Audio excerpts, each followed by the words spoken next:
Assalamualaikum warahmatullahi wabarakatuh. Kita jumpa lagi di program Komentar Berita Sepekan Suma TV. Sahabat Suma TV, komentar berita kita kali ini adalah tentang apa kabar dengan Kota Baru Lampung.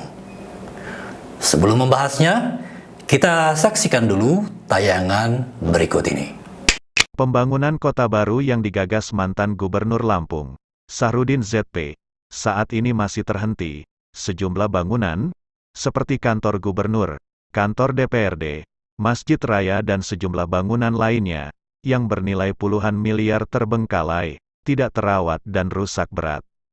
Di beberapa sudut ruang, dimanfaatkan oleh pasangan untuk melakukan maksiat. Kota baru yang terletak di Kecamatan Jatiagung, Lampung Selatan, dibangun berdasarkan Peraturan Daerah Nomor 6 Tahun 2013. Lahan yang disiapkan untuk kawasan tersebut lebih kurang 1.300 hektar, yang diperoleh dari pelepasan kawasan register atas izin Menteri Kehutanan Republik Indonesia.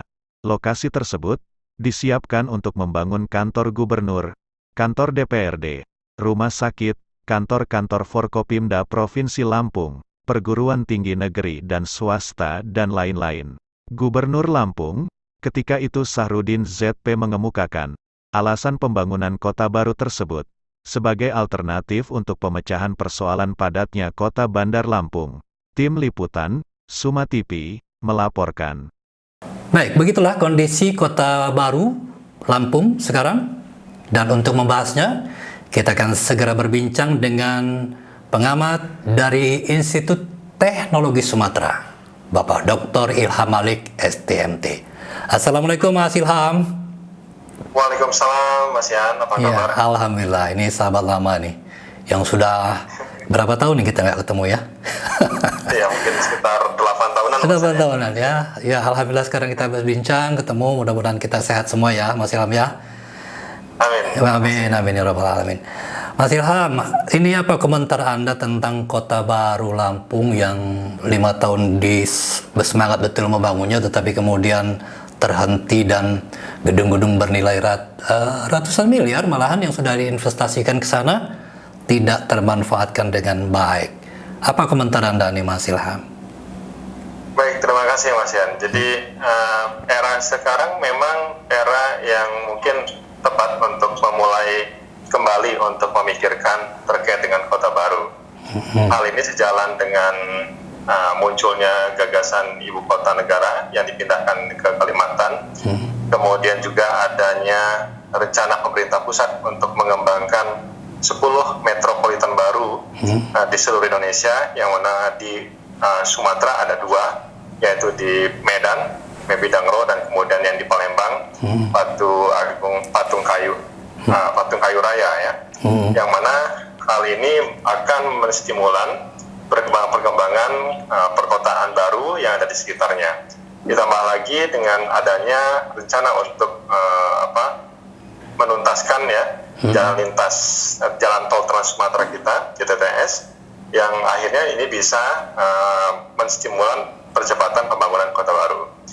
Nah, kemudian yang kedua, terkait dengan pembangunan kota baru ini, hal yang mesti diingat adalah dulu gagasan pengembangan pengembangan kota baru yang ada di Lampung Selatan itu tidak menekankan pada integrasi dari pengembangan kawasan perkotaan antar kota-kota yang ada di sekitarnya. Jadi dia hanya berdiri sendiri, dia tidak terintegrasi atau tidak menjadi bagian penting dari keberadaan kota seperti di Kalianda, Metro, Sukadana, kemudian di Bandar Lampung, termasuk juga di Pringsewu dan Gedong-Tataan. Jadi fenomena ini yang menimbulkan kekhawatiran kita dalam pengembangan kawasan perkotaan awalannya, karena pengembangannya itu tidak memperhatikan integrated development-nya gitu ya. Dan ini tentu saja akan bisa menimbulkan persoalan dari sisi pembiayaannya. Kemudian yang ketiga, pembangunan kota baru kita ini juga menjadi layak untuk dihentikan pada saat itu. Karena pada waktu itu ya karena orientasi pengembangannya lebih pada pembiayaan di sisi APBD kita. Iya. Jadi tidak ada peran serta swasta, termasuk juga meskipun dia sudah disebutkan bahwa swasta akan bisa terlibat di dalamnya dan sebagainya, tetapi di dalam dokumen master plan itu belum membicarakan hal tersebut. Master plan kita pada saat itu lebih banyak bicarakan soal bentukan fisiknya, sementara sisi dokumen studi kelayakannya, master plan-nya, kemudian hal lainnya itu sama sekali belum ada pembahasan soal itu. Nah, implikasinya tentu saja ini bisa menimbulkan persoalan. Keempat, itu Bang Yan. Yang keempat adalah konsep pengembangan infrastruktur yang ditempatkan di awal pembangunan kota baru itu tidak menunjukkan tidak menunjukkan adanya pola pembangunan yang memang betul-betul baru. Jadi konsep pengembangan infrastrukturnya masih konvensional, lalu bangunannya juga konvensional, semuanya serba konvensional, yang akhirnya menimbulkan persepsi di kita di banyak kalangan bahwa pengembangan kota baru ini sama sekali tidak menyelesaikan masalah perkotaan lama, karena konsep pengembangannya tidak benar-benar baru sebagaimana yang dibayangkan oleh banyak pihak. Nah, saya kira 4 hal inilah yang kemudian menyebabkan isu terkait dengan kota baru, pembangunan kota baru kita mengalami penghentian ya, saya kira ya di zamannya Ridho Picardo, termasuk hingga sekarang ini, karena memang diskursusnya saat itu sama sekali tidak menunjukkan perspektif-perspektif baru dan kemudian tidak membangun semangat-semangat baru, kecuali hanya membangun bangunan konvensional seperti yang ada sekarang. Ya, berarti ada 2 hal saya kira. Pertama mungkin konsep pembangunannya diubah, kemudian tadi lebih terintegrasi, artinya tidak lagi dengan konvensional yang tadinya jadi direncanakan. Tadinya kan itu dibangun katanya dalam rangka untuk memecah problem yang akan terjadi di Kota Bandar Lampung, itu konsep awalnya ya. Tetapi kemudian saya kira memang konsep yang disampaikan oleh Mas Ilham tadi terintegrasi sebagaimana ada pembangunan kota-kota besar lainnya di Indonesia ya. Saya kira mungkin konsepnya lebih modern, begitu mungkin ya Mas Ilham? Ya, dan ini sebenarnya soal pemindahan atau tidak dipindahkan, kalau kita ingin bicara menyelesaikan masalah Kota Bandar Lampung, sebenarnya sudah ada pendekatan baru, yaitu pengembangan aglomerasi atau pengembangan metropolitan baru. Nah, metropolitan baru ini masih terintegrasi dengan Bandar Lampung yang pada saat ini kita sebut dengan Kementerian Perhubungan menyebutnya Metropolitan Balameka Pringtata ya. Tetapi kalau baru-baru ini ya kita menyebutnya bersama dengan Pemprov Bandar Lampung Raya gitu, yang meliputi Lampung Selatan, Metro, kemudian Pesawaran dan Pringsewu, termasuk Bandar Lampung. Nah, memang Kota Bandar Lampung sebagai center of growth-nya, tetapi kota-kota yang ada di sekitarnya itu sebagai growth pole baru. Nah, ini yang saya melihatnya tidak ada satupun dokumen yang menceritakan hal itu, sehingga perencanaan pembangunan yang dibuat oleh pemerintah akhirnya menjadi tidak kukuh gitu ya, sebab dokumennya nggak ada, kemudian support di kebijakannya juga nggak ada, yang akhirnya menyebabkan dia menjadi kebijakan yang terlalu mudah untuk dipatahkan dan juga terlalu mudah untuk digagalkan gitu. Atau mungkin perencanaannya waktu itu yang mungkin kurang matang ya? Perencanaannya kurang matang. Apa sesuai dengan kondisi saat itu ya? Tidak bisa satu dokumen memang. Harus kalau kita sampai ke tahapan teknis ya mungkin secara sederhana orang yang penting sampai DED-nya Pak. Padahal bukan soal DED-nya, tetapi soal perspektif dalam melihat kota baru itu seperti apa. Nah, memang itu harus tertuang secara komprehensif di dalam dokumen kajian akademik yang mungkin bisa menjadi referensi bagi pemerintah ketika ingin membuat rancangan kota baru itu. Iya. Gitu Bang ya. Mas Ilham, jadi Pemprov kan sudah mengalokasikan dana di sana sudah ratusan miliar bahkan ya. Di sana lebih kurang ada 1.300 atau 1.500 hektar lahan pembangunan infrastruktur juga sudah terbangun di sana. Nah, yang ada sekarang itu diapakan ini untuk kelangsungannya? Seperti apa kalau konsep yang paling efektif, Mas Ilham? Ya, pertama memang kita harus melakukan evaluasi dulu dari sisi kebijakannya. Apakah memang kebijakan pemindahan kantor gubernur atau membuat kota baru ini adalah sebuah kebijakan yang connect dengan kebutuhan saat ini? Ya. Atau connect dengan kebutuhan saat ini dan masa depan maksud saya. Nah, jadi kalau misalnya di masa depan itu memang dibutuhkan dia sebagai growth pole baru, maka kita tentukan jenisnya, kemudian pola kegiatannya, termasuk juga menyiapkan growth pole yang baru yang lainnya yang di sekitarnya, apakah connected dengan punya hubungan nggak dengan keberadaan kota baru ini nanti. Dan semuanya akhirnya harus dibangun oleh pemerintah provinsi. Jadi jangan sampai nanti dia hanya concern di kota baru, tetapi terkait dengan pemantik pertumbuhan yang ada di Metro, Bandar Lampung, Kalianda, Pringsewu, Pesawaran dan seterusnya, itu nggak dipikirin oleh pemerintah provinsi. Nah, itu juga salah.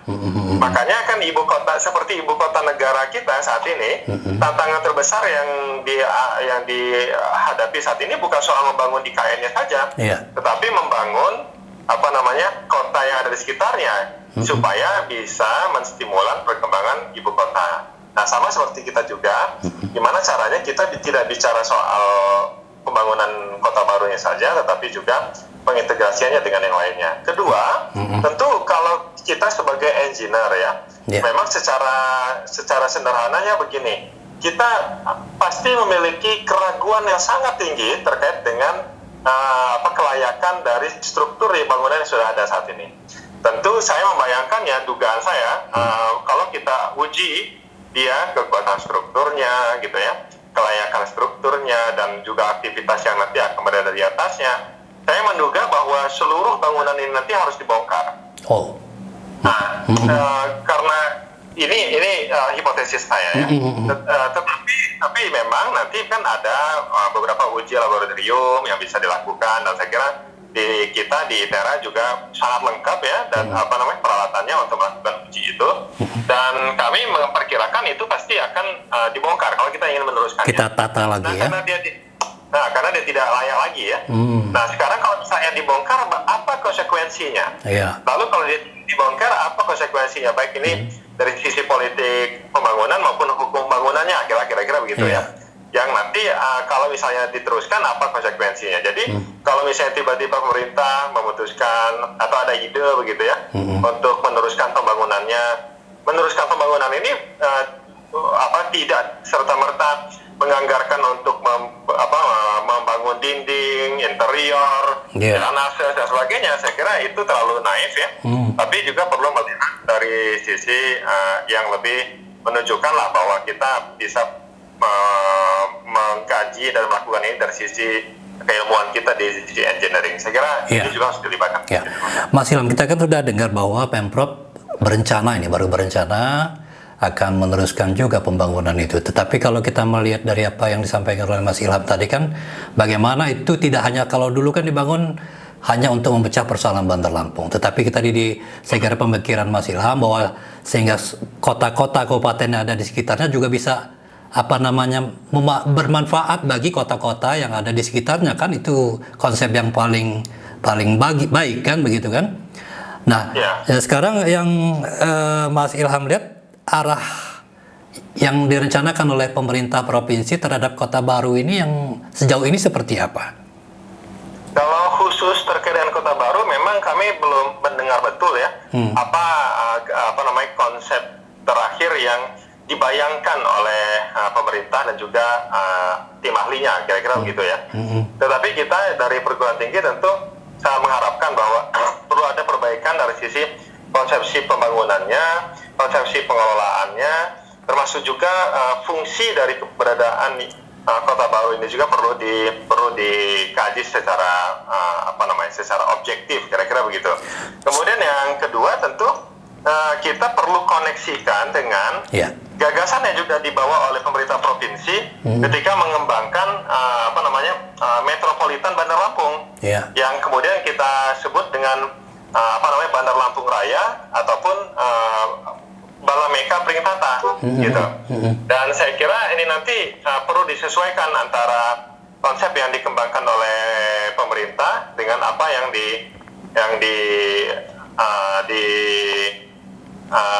ingin dikembangkan di Balameka Pringtata ini nanti, gitu Mas Yan. Masalah pemikiran-pemikiran yang tadi terhadap penataan Kota Baru tadi sudah pernah misalnya didiskusikan misalnya dengan Pemprov atau pihak-pihak pemangku kepentingan lainnya, sudah pernah mungkin konsep ini? Ya, kalau terkait dengan metropolitan itu sudah pernah kita bahas, di mana pada saat itu kita dari ITERA menawarkan konsep Metropolitan Bandar Lampung Raya, yang pada saat ini memang dikenal dengan nama Balameka Pringtata, yang kita menerapkannya menawarkan konsep John Casarda ya, jadi aerotropolis gitu. Jadi pengembangan metropolitan baru yang dikembangkan mungkin bisa dipertimbangkan untuk diterapkan oleh pemerintah adalah konsep pengembangan aerotropolis. Nah, aerotropolis ini bukan kota bandara, bukan ya, tetapi kota yang memperhatikan jarak dan waktu. Jadi ekonomi waktu yang perlu diperhatikan. Contohnya adalah ketika orang bermukim di mana, kemudian sekolah di mana, itu sudah kita tetapkan berapa waktu tempuhnya dari satu tempat ke tempat yang lain. Yang mana kalau mengutip dari John Casarda itu, dia setiap pergerakan orang mau memenuhi kebutuhannya itu tidak boleh lebih dari 15 menit. Yeah. Nah, kalau yang di ibu kota negara kita sekarang ini kan bahkan lebih agresif lagi ya. Jadi untuk mencapai satu tempat ke tempat yang lain yang dibutuhkan oleh setiap orang yang ada di kota baru, ibu kota negara kita itu harus di bawah 10 menit. Yeah. Jadi lebih agresif ya. Nah, jadi apa kira-kira konsep pemikiran pemerintah provinsi, apakah sampai di tahapan itu ataukah tidak, itu yang kita belum tahu. Cuman yang mesti dipahami oleh pemerintah provinsi adalah bahwa secara global orang ketika bicara tentang new cities gitu ya, atau kota baru seperti kita ini, maka cakupan pemikiran kita itu cakrawalanya harus menyadari bahwa ini dilihat dan dipikirkan oleh masyarakat yang lebih luas, terutama terkait dengan pemodal atau investor ataukah apa gitu ya, user dari pusat pemerintah, kota baru kita nanti. Nah, karena itu kita harus berada di atas framing yang kita miliki sekarang ini. Jadi jangan sampai misalnya kita pahamnya bahwa kota baru ini nanti hanya untuk kantor pemerintahan saja misalnya. Nah, itu kan pemikiran kita. Tetapi pasar akan menunggu di atas itu. Nah, jadi jangan sampai nanti apa yang dipikirkan oleh pemerintah hanya sampai di situ saja rancangannya dan tidak terkoneksi dengan kebutuhan pasar. Jadi kalau misalnya pasar mintanya bukan hanya kota baru dalam konteks kantor pemerintahan, tetapi yang lainnya, maka kita harus bisa menerjemahkannya di dalam rancangan dan kebijakan. Kebijakannya tentu saja bukan saja soal kebijakan tata ruang ya, tapi juga kebijakan investasi, kebijakan investasi dan juga misalnya kita pembagian ruangnya itu mana sih pembagian ruang yang accepted bagi investor gitu. Jadi jangan sampai gagal di dalam memahami apa yang dibutuhkan dan diinginkan oleh penggunanya di masa yang akan datang. Gitu Mas. Mas Ilham, jadi intinya bahwa kalaupun kota baru ini akan diteruskan pembangunannya adalah tentu tidak hanya menjadi pusat katakanlah perkantoran biasa seperti harinya perencanaan awal ya, tetapi bagaimana dia bermanfaat untuk semua sektor yang dibutuhkan oleh kota-kota atau kabupaten yang ada di sekitarnya ya, begitu ya? Iya, betul. Baik, ini mudah-mudahan ini didengar oleh para pemangku kepentingan sehingga aset atau lahan yang sudah tersedia demikian luas ini tidak termanfaatkan dengan baik, ya kan, dana yang sudah sekian besar ratusan miliar tertanam di sana juga tidak terbuang dengan sia-sia. Ya, tinggal bagaimana saja pemerintah Provinsi Lampung mengambil pilihan yang tepat sehingga kota baru ini bisa berguna nanti, bermanfaat bagi kabupaten kota se-Provinsi Lampung. Baik, saya kira demikian Mas Ilham. Terima kasih banyak ini sudah pemikiran-pemikirannya nih. Ya. Sama-sama. Ya, kita jumpa lagi di lain waktu Mas Ilham ya. Terima kasih sekali lagi. Ya, Assalamualaikum. Waalaikumsalam warahmatullahi wabarakatuh. Sahabat Suma TV, bagaimana kelanjutan kota baru kita untuk yang akan datang? Kita lihat bagaimana langkah-langkah pemerintah Provinsi Lampung. Sekian komentar berita kita kali ini. Terima kasih atas perhatian Anda dan sampai jumpa. Wassalamualaikum.